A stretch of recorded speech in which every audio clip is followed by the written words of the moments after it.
दोस्तों, यह कहानी एक ऐसे लड़के की है जिसे उसके माता पिता ने बचपन से उसे बहुत ज़्यादा लाड प्यार करके बिगाड़ दिया था। वह लड़का जिस भी चीज़ की जिद करता तो उसे बहुत आसानी से मिल जाती थी।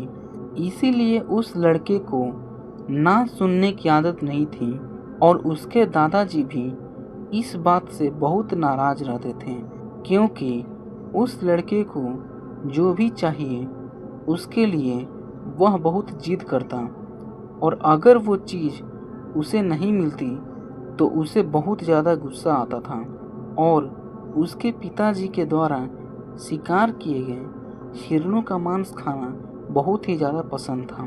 और एक दिन ऐसे ही उस लड़के को हिरन का मांस खाने की तीव्र इच्छा हुई और उस लड़के ने देर रात को अपने पिताजी से अपनी इच्छा बताई और उसके पिताजी ने भी अपने प्यारे बेटे की इच्छा को पूरी करने के लिए देर रात को घने जंगल में शिकार करने चले गए।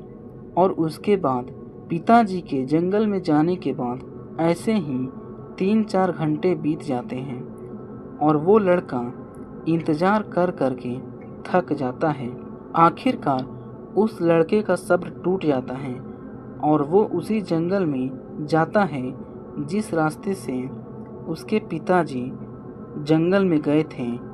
उस लड़के की माँ और उसके दादाजी उस लड़के को अकेले जंगल में जाने से मना करते हैं, लेकिन वो किसी की एक नहीं सुनता और कुछ देर उस रास्ते पर चलने के बाद उसे उसके पिताजी दिखाई देते हैं और वो अपने पिताजी को देख बहुत खुश हो जाता है।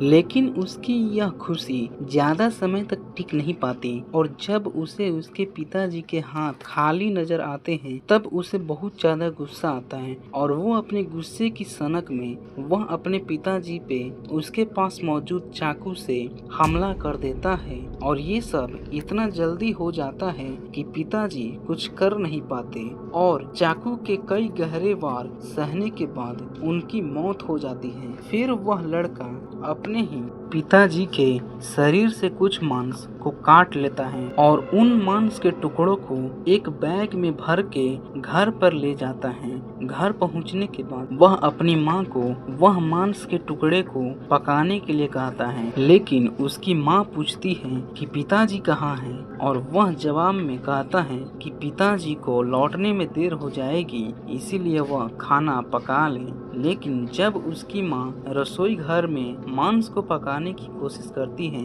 तो वह समझ जाती है कि यह मांस किसी हिरण का मांस नहीं बल्कि इंसानी मांस है। और जब वह रोते हुए अपने बेटे से पूछती है कि यह मांस किसका है तो वह लड़का बड़ी ही बेशर्मी से कहता है कि यह मांस पिताजी का मांस है जो मेरे लिए किसी हिरन का मांस नहीं ला सके और इसीलिए मैंने उन्हें मार दिया और अब उनका मांस मुझे खाना है। और यह सुन के उसकी माँ बेहोश होकर गिर गई, लेकिन उस लड़के के दादाजी उस लड़के को घसीटते हुए घर से बाहर लेकर जाते हैं और बाहर मौजूद लकड़ी के खंभे से उसे बांध देते हैं और फिर उसे चाबुक की मार मारते हैं कि उसकी चमड़ी उधेड़ जाती है। फिर उसके गहरे जख्मों पर उसके दादाजी नमक और मिर्च का मिश्रण रगड़ते हुए उसे श्राप देते हैं और कहते हैं, तू हमेशा इन जंगलों में भूखा प्यासा भटकेगा। फिर उसके दादाजी उस लड़के के कंधे पर उसके ही पिताजी के शव के टुकड़ों से भरा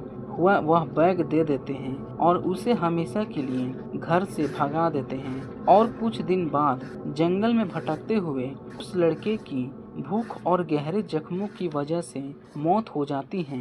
लेकिन यह कहानी यही खत्म नहीं होती।